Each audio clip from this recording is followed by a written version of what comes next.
가끔 안 믿는 사람들을 만나면 우리의 신앙을 이야기할 때가 있고, 그때 곧잘 안 믿는 분들이 이런 이야기들을 합니다. 아니, 하나님이 있는 걸 나에게 보여주면, 증명하면 내가 믿을게, 이렇게 이야기하는 사람들을 봅니다. 성심껏 하나님이 계신 것에 대해서 이런저런 이야기를 해도 사실 대체로 성공하지 못하죠. 그렇게 하나님 보여주면 나 믿을 거야 라고 말하는 사람들은 대체로 안 믿겠다라는 그런 자신의 뜻을 미리 전제하고 있죠. 그래서 난 너가 입증할 수 없을 거야, 입증해도 난 믿지 않을 거야, 나를 설득시켜봐, 이런 그런 마음의 자세가 있습니다. 그런 의미에서는 좀 입증하면 내가 믿고 싶어요가 아니라 우리 믿는 사람을, 믿음을 조롱하고 비난하고자 하는 그런 목적이 담겨져 있는 게 아닌가 생각합니다. 본문에서 바리새인들이 예수님 앞에 나와서 하고 있는 행동도 그와 비슷합니다. 10절을 먼저 보시면요, 우선 8장 1절부터 9절까지 4,000명을 먹이시는 칠병이어의 기적을 베푸셨습니다. 그리고 나서 10절에 보면 제자들과 함께 곧 배에 오르시고 달마누다 지방으로 가셨다, 그렇게 표현하고 있습니다.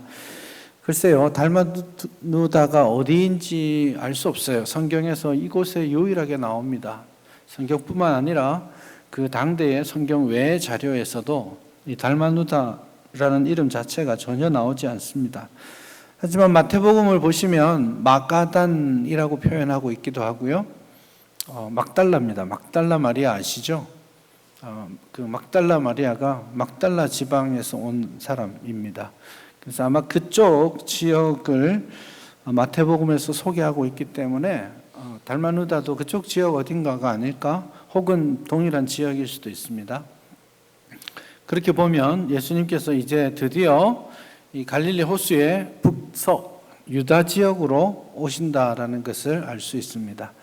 예수님께서 7장에서부터 긴 이방 지역 여행을 하셨죠.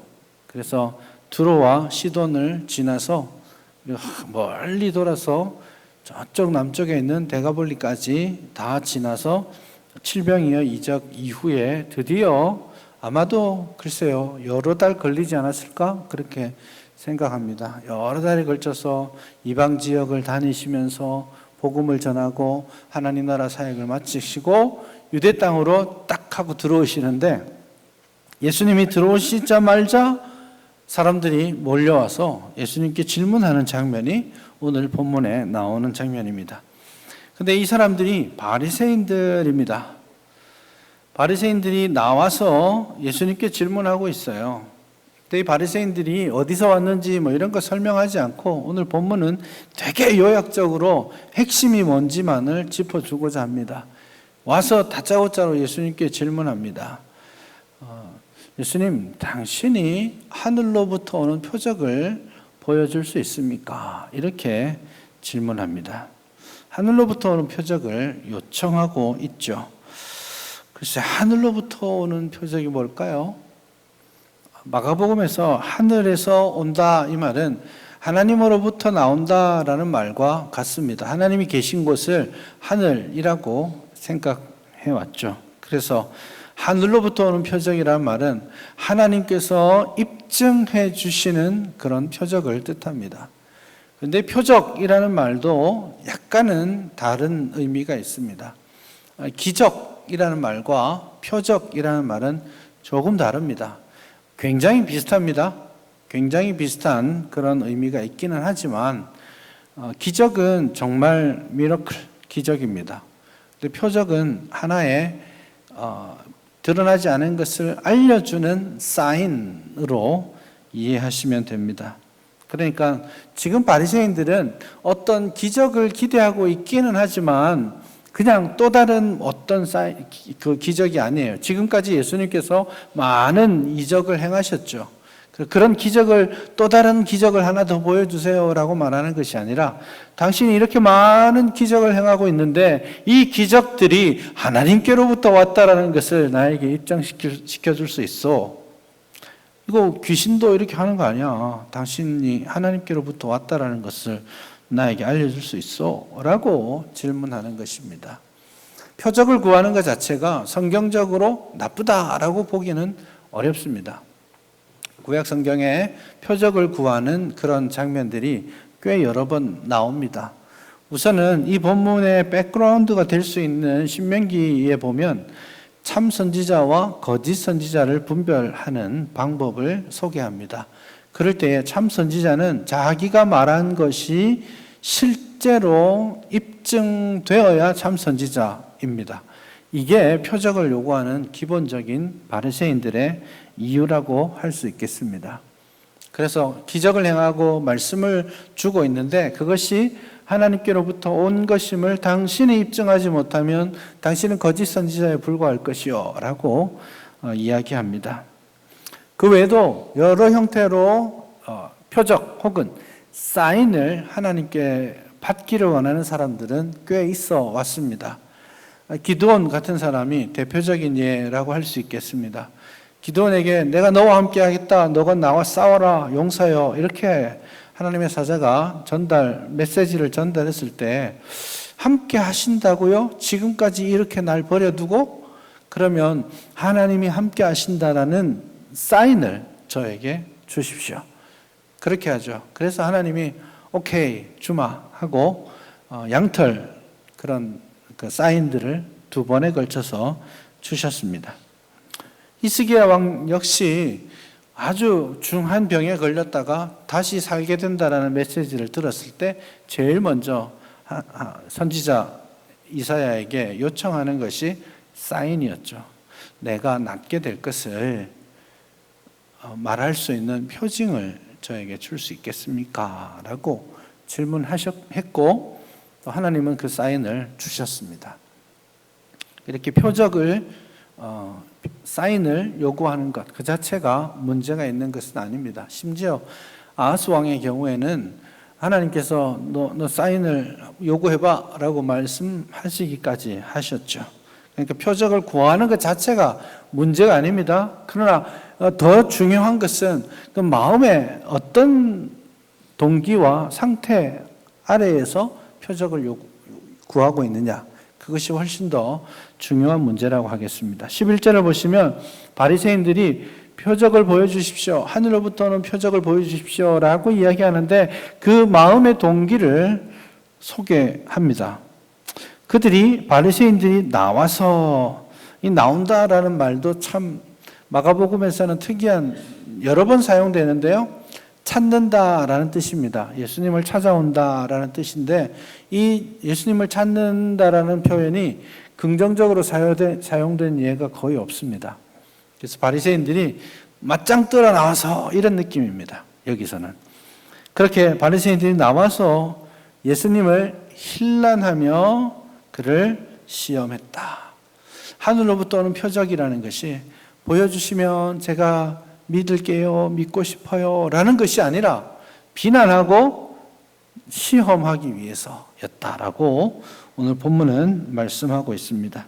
예수님을 비난하고 논쟁 속에서 예수님에게 함정을 파고 함정에 빠뜨려서 예수님을 면하기 위한 그들의 동기입니다. 그들이 표적을 구하는 것은 믿을 증거를 찾는 것이 아니라 안 믿을 증거, 예수님을 내몰아 세울 수 있는 증거를 지금 찾고자 하는 것입니다. 명백하게 이것은 주님을 테스트하고 있는 겁니다.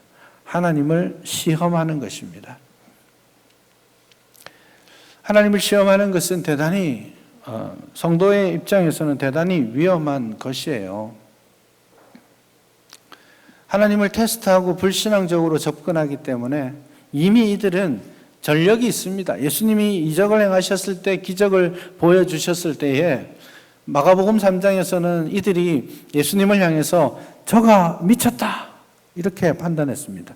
예수님의 그 기적을 보고, 자기들이 행하지 못하는 그 기적을 보고 야, 하나님께서 주시는 사인이구나 라고 깨달아야 될 그 시점에도 저가 귀신의 왕 바알세불을 힘입어서 저런 기적을 행한다라고 예수님을 비난했던 사람들 아닙니까?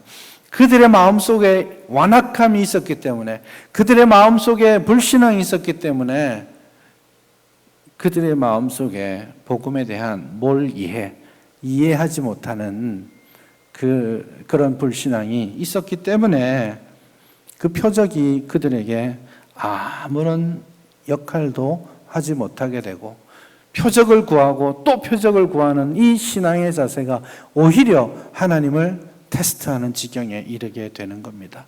이렇게 하나님을 시험하는 신앙, 표적을 구하는 신앙이 우리에게는 없을까요? 우선 출애굽한 이스라엘 백성들을 한번 생각해 보세요. 이스라엘 백성들이 출애굽하고 광야 생활을 하면서 그들은 끊임없이 하나님을 테스트했습니다. 하나님이 우리와 함께 계신가? 하나님이 계시기는 한가? 하나님이 나에게 내 필요를 채워주시는 분이 맞는가? 나를 돌보시는 분이 맞는가? 계속해서 테스트합니다. 물이 없으면 물을 가지고 하나님을 테스트합니다. 신뢰하고 믿고 기다려야 될 그 순간에 하나님을 테스트합니다. 이걸 보여주셔야 하나님이 우리에게 마음이 있다는 걸 제가 알겠어요 라고 이야기하는 것입니다. 신뢰가 없이 끊임없이 어떤 사인을 통해서, 기적을 통해서 하나님이 우리와 함께 하심을 깨달아 가려고 하는 그 신앙이 얼마나 위험한 토대가 없는 것인 줄 우리는 알아야 합니다. 이 표적을 구함으로써 바리새인들의 영적 무지함이 그대로 드러나 버린 사건입니다. 특별한 기적이 필요합니까? 하나님을 믿고 하나님을 섬기는 삶에 있어서 하나님의 특별한 기적이 필요합니까? 이게 무대에 나와서 간증할 만큼의 아주 특별한 사건, 사고가 우리에게 있어져야 하는 것입니까? 기도하는 가운데 하늘로부터 신비로운 음성이 내 속에, 내게, 내 귀에 들려져야 그것이 하나님이 나와 함께 하시는 증거가 되는 것입니까? 그게 있어야 무슨 하나님의 뜻대로 살아가는 데 있어서의 어떤 신적인 권위를 부여하게 되는 것인가요? 이렇게 하나님으로부터 특별한 기적과 사인을 눈으로 보고 손으로 만지고 경험하고 싶은 것이 인간의 욕심입니다. 글쎄요, 아주 특별한 상황에 특별한 장소에서 그런 이적들이 많이 나타날 수 있습니다. 초대교회에 그런 기적들이 많이 나타났습니다. 중국 땅에 그런 기적들이 많이 나타났어요. 지금 제3세계에 그런 기적이 여전히 나타나고 있습니다. 그런 하나님의 표적과 기사가 없다라고 말하는 것이 아니에요. 그러나 우리에게 주어진 66권의 성경과 정상적으로 작동하고 있는 하나님의 교회가 있는 이 현실 세계 속에서 그런 표적과 기사를 추구하는 신앙은 대단히 위험한 것입니다. 내 믿음의 토대가 없이 표적을 구하는 것은 우리를 미혹에 빠뜨리게 하는 거예요. 그래서 마가복음 13장은 그렇게 말합니다. 13장은 마가복음에 나오는 종말장입니다. 가장 긴 강화가, 내러티브가 있는 그런 장이지요. 종말의 때에, 마지막 때에 여러 현상들을 말합니다. 마지막 때가 되면 거짓 선지자들이 많이 나올 겁니다. 그 거짓 선지자들이 하나님의 이름으로 많은 이적과 기사를, 많은 기적과 표적을 행할 겁니다. 그리고 할 수만 있다면 택함 받은 자라도 그 표적과 기사를 통해 미혹하게 넘어뜨리게 하려고 합니다. 그 마지막 때의 표적과 기사가 우리를 오히려 미혹하는 그런 주제가 될 수 있다는 것을 여러분 아셔야 됩니다. 기적이, 표적이, 하나님의 권능 행하심이 우리의 믿음을 만들어내지 못해요.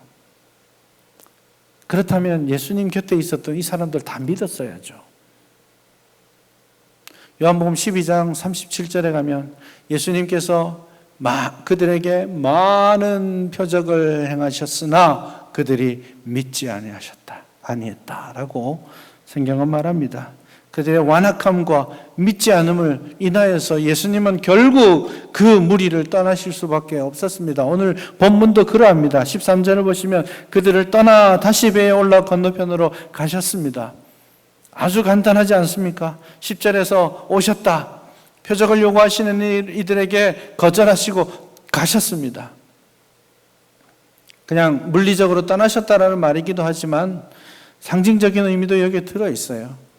표적을 구하는 신앙에게 참되신 예수님의 은혜가 머물 수 없다라는 것을 본문은 우리에게 말합니다. 그리고 실제로 예수님의 긴 갈릴리 사역이 여기서 끝이 납니다. 이제 예수님은 제자들의 신앙 고백을 기초로 해서 예루살렘으로 여행을 가십니다. 다시는 마가복음에서는 다시는 갈릴리로 돌아오지 않으십니다.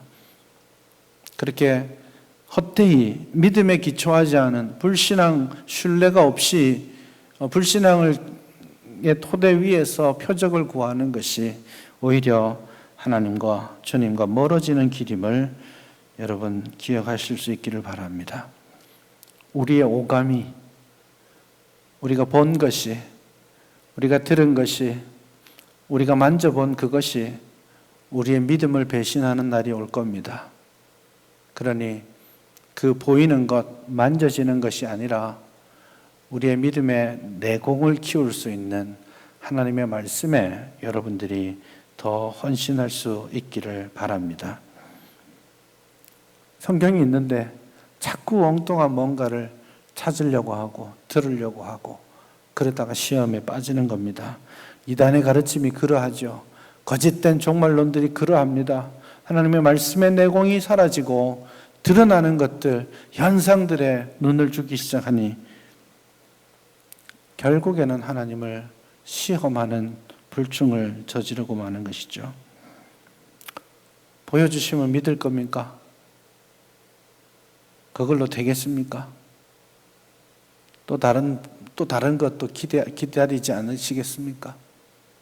만질 수 있으면 내가 경험했으니까, 내가 봤으니까 어떻게 부인해? 라고 할 수 있을 것 같습니까? 그렇게 보여주었던, 예수님이 그렇게 다 자신을 보여주셨던 그들이 한 목소리로 예수님을 십자가에 못 박으라고 외쳤던 군중들이 되지 않았습니까? 사실은 그런 표적이 아니라 일상 속에서 주어진 하나님의 말씀의 원리를 따라서 내 속에 역사하시는 성령의 이끄심을 따라서 우리는 일상의 신앙을 지켜가야 합니다. 그 내공이 쌓이고 그 내공에 시간을 더하면서 하나님의 나라가 든든하게 세워진다는 것을 여러분 기억하시기를 바랍니다. 그렇게 표적을 구하는 이들을 향해서 예수께서 마음속으로 깊이 탄식하셨다라고 말합니다. 영으로 고통하신다 이런 뜻입니다.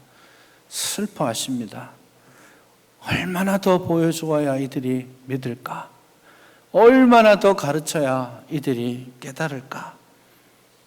그런 슬픔과 좌절이 거기에 담겨져 있습니다. 탄식하며 어찌하여 이 세대가 표적을 구하는가? 내가 진실로 너에게 이르노니. 여러분 이거 많이 들으신 말이죠. 내가 진실로 너에게 이르노니. 이거 되게 많이 들은 말이지만 마가복음에서는 아주 특별하게 사용되는 겁니다. 예수님이 아주 강력하게 당신의 깊은 의지를 담아서 내가 이 세대에 표적을 주지 않겠다. 그렇게 말씀하십니다. 마태복음 16장에서는 조금 더 자세한 이야기들이 들어 있습니다. 예수님께서 표적을 구하는 이 세대를 악하고 음란한 세대라고 표현합니다. 이 음란한 세대라는 말은 성적으로 문란한 그런 세대라는 뜻이라기보다는 하나님과의 언약적 관계가 깨어져 있는, 하나님을 더 이상 신뢰하지 않는 믿음이 없는 백성들을 그렇게 표현하는 것입니다. 하나님과의 관계가 깨어진 채, 믿음은 사라진 채 눈에 보이는 표적을 구하는 그들에게 더 이상 표적은 필요하지 않다라고 말씀하시는 거예요. 보여주어도 더 말해도 그들은 받지 않을 것이기 때문에, 그래서 예수님께서 그들에게 오직 단 한 가지 표적만을 보여줄 수 있는데 그것이 바로 요나의 표적이다. 그렇게 말씀하시는 거예요. 요나가 3일 동안 물고기 뱃속에 있다가 살아나왔습니다. 다 물에 던져졌을 때 다 죽었다고 생각했어요. 그냥 우리 요나 2장을 자세히 보시면 빠졌을 때 물속으로 꼴꼴꼴 들어갑니다. 나 이제 죽었구나. 숨이 다 가득 지금 정신이 혼미해집니다. 땅바닥에 수풀이 느껴집니다. 바닥에까지 가라앉았어요. 이렇게 내가 죽는구나. 그런데 정신 차려 보니까 물고기 뱃속에서 여전히 호흡하고 있는 거죠. 그래서 이 물고기 뱃속이 하나님께서 나를 구원해 주신 구원의 방주와 같구나. 그래서 2장에서 노래합니다. 하나님이 다시 사명을 주셨죠. 요나가 그 땅으로 가서 니느웨 성에서 어떤 특별한 메시지를 전했습니까? 전하지 않았어요. 40일 안에 이 성이 망한다 하고 도망쳤어요. 사흘 길을 다녀야 되는데 한낮을 다니고 혹시라도 더 많은 사람이 들을까 봐 이렇게 던져놓고 갔어요. 하나님한테 나 순종했어요 라고 말할 거리만 던져놓고 갔어요. 어떻게 하면 구원을 받을 수 있는지도 말해주지 않았어요. 다 망할 거야, 끝장났어, 니네들은 끝이야 하고 산에 올라가서 다리를 틀고 앉아가지고 이 성이 언제 망하나 구경하고 있습니다. 그런데 그 준비되지 않은 메시지가 일하기 시작합니다. 니느웨 성이 회개합니다. 근데 왜 회개했을까요? 요나의 표적 때문입니다. 요나 자신이 표적 사인인 거예요. 회개하며 구원받는다는 사인입니다. 그래서 요나를 보고 저 요나의 신 하나님은 저렇게 불순종해서 도망갔던 인간도 다시 살리시고 사명 주시는구나. 우리도 가능성 있겠는데 하고 회개한 거예요. 자, 이제 예수님께서 요나의 표적만을 보여주겠다라고 하신 거예요. 예수님께서 십자가를 지시고 죽으시고 또 부활하심으로써 예수님 자신이 진정한 의미에서의 표적이 되시는 겁니다. 이제 예수님처럼 죄악 가운데 죽고 다시 부활할 것을 이제 소망할 수 있게 된 겁니다. 예수님이 사인으로 그것을 보여주셨기 때문이죠. 그러므로 우리가 추구해야 될 진정 표적을 추구하는 신앙은 기적과 이적이 아니라 그런 기사를 보는 것이 아니라 예수 그리스도의 십자가의 죽으심과 부활을 날마다 묵상하고 그 십자가로, 그 십자가의 원리로 이 땅을 살아가는 것입니다. 그게 우리가 진정으로 추구해야 될 표적입니다. 유대인들은 정신 차리지 못했어요. 마지막 순간까지 예수님께 표적을 원했습니다. 예수님이 십자가에 못 박혀 계실 때에 유대인들은 예수님에게 이렇게 말합니다. 당신이 만약 하나님의 아들이라면 그 십자가에서 내려오시라고. 그러면 믿겠다라는 거예요? 뭐예요? 저는 그거 읽으면서 예전에 좀 화가 났어요. 나 같으면 열받아가지고 한번 확 내려와가지고 됐지, 봤지, 나야 하고 다시 올라가서 그랬으면 좋겠는데 예수님은 내려오지 않으셨어요. 왜냐하면 십자가에서 내려오는 게 능력이 아니라 그 십자가를 마지막까지 짊어지고 그 십자가를 완성하시는 것이 우리에게 보여주실 진정한 참된 표적이기 때문입니다.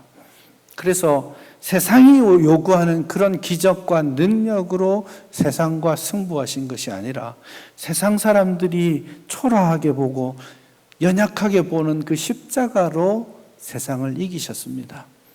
고린도서 1장 22절 이하를 보시면 유대인들은 표적을 원했고 헬라인들, 이방인들은 지혜를 원했는데 사도 바울은 이렇게 말합니다. 우리는 십자가에 못 박히신 그리스도만을 전한다. 그게 우리의 표적인 거예요.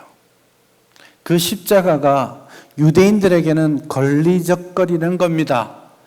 능력으로 나타난 게 아니잖아요. 십자가에서 초라하게 부끄럽게 죽어갔어요. 너무나 연약한 거예요. 표적이 될 수가 없는 겁니다. 그러나 그 연약한 십자가가 우리에게 진정한 능력이라고 말하는 거예요. 헬라인들이 보기에 스스로를 그렇게 죽게 만들어가는 것이 정말 어리석은 일이에요. 지혜가 아닙니다. 그러나 그 어리석음이, 그 십자가의 어리석음이 참 지혜가 된다라고 고린도전서는 우리에게 말하죠. 이게 우리가 추구해야 될 표적이고 우리가 추구해야 될 원리예요. 막 힘을 가지는 게 아니에요. 재력을 가짐으로써 그렇게 뭔가를 드러냄으로써 내가 능력을 가지는 게 아니에요. 예수님처럼 십자가의 연약함으로 승부하는 거예요. 그 연약함이 세상을 이겼습니다. 그 십자가의 미련함이 세상을 이겼습니다. 세상의 모든 지혜를 부끄럽게 하였죠. 그게 우리가 추구해야 될 표적입니다. 우리 신앙이 세상에서 잘남으로가 아니라 십자가를 쫓는 연약함으로 참된 하나님의 나라를 이루어갈 수 있기를 바랍니다. 세상 사람들은 미련하다고 말하겠죠. 바보 같다고 말할지 모르겠어요. 하지만 그게 진짜 세상을 변화시키는 능력입니다. 하나님의 방법이에요. 여러분, 전도도 마찬가지입니다. 예수님이 한번 하늘에서 쫙 내려와서 나다, 나를 믿어라 이러면 다 믿을 것 같지 않아요? 뭐 때문에 우리같이 말 못하는 사람, 바쁜 사람 불러다가 전도하고 하라고 하세요?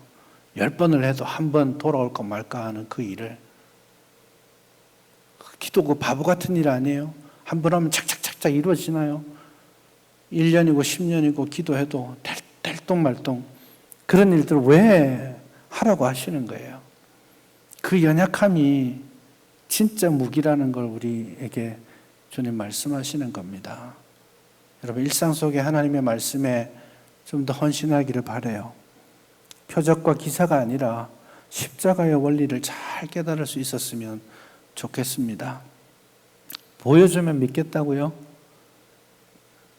정말 그러실까요?